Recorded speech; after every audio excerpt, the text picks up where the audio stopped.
Myanmar की रियासत Rakhine एक अरसे से कशीदा हालात का सामना कर रही थी, लेकिन हाल ही में म्यांमार की फौज के मुस्लिम रोहिंगा आबादी पर क्रैकडाउन से उन पर जमीन ऐसी तंग हुई कि 4 लाख से ज्यादा अफराद को जान बचाकर भागना पड़ा।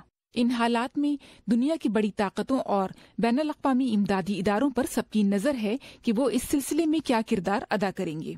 The U.S., based on Ambassador Haley's very good comments, I think will be a partner. And for me, this is an important opportunity. Human rights watch की वाशिंगटन डायरेक्टर सारा मॉर्गन की राय में अमेरिका के लिए ये साबित करने का अच्छा मौका है कि वो इंसानियत की खिदमत के अपने मिशन से पीछे नहीं हट रहा। अमेरिका ने म्यांमार से बेघर होने वाले अफराद के लिए 3 करोड़ 20 लाख डॉलर इमदाद का ऐलान किया है। ये रकम मिलाकर रवा माली साल के दौरान अमेरिका अब तक रोहिंगा पनाहगुज़ीनों के लिए 9 करोड़ 50 लाख डॉलर की इमदाद का वादा कर चुका है। That's the situation in Bangladesh.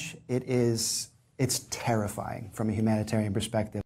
Doctors without borders के जेसन मिलर के मुताबिक बांग्लादेश अपने महदूद वसाइल के बावजूद रोहिंग्या पनाहगुज़ीनों की इमदाद के लिए तैयार हो गया है, लेकिन खित्ते की तमाम ताकतों की जानिब से ऐसा मुस्बत किरदार दिखाई नहीं दे रहा।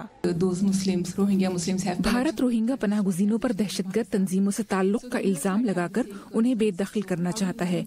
आप क्या कहते हैं इस बारे में? Human rights expert, It's just so ridiculous. I mean, मैंने कुछ रोहिंग्या मुसलमानों का इंटरव्यू किया था जिन्होंने अफगानिस्तान जाकर तालिबान के साथ काम किया था। मैंने उनसे पूछा कि आप लोग वहाँ क्या करते थे, तो उन्होंने कहा कि हम वहाँ जूते पॉलिश करते थे और बोझ उठाते थे, और यही काम वो बांग्लादेश में कर रहे हैं।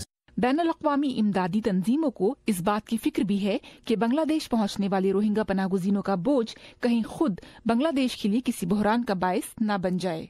ये भी जरूरी है कि अब रोहिंग्या मुस्लिम जो वहाँ पर रहेंगे उनको वो हुकूक मिलने चाहिए जिनसे वो वहाँ काम कर सकें, ताकि ऐसा ना हो कि अगले 5-10 साल तक वो उन कैंप्स में बंद रहे, ना वो कोई काम कर सके। उनके बच्चों के लिए स्कूल, उनके लिए अस्पताल, उनके लिए काम और रोज़ अपनी किसी किस्म की इनकम का, आमदनी का कोई ज़रिया, ताकि वो दुनिया और इंटरनेशनल कम्युनिटी के ऊपर इस तरह डिपेंडेंट न बन जाए।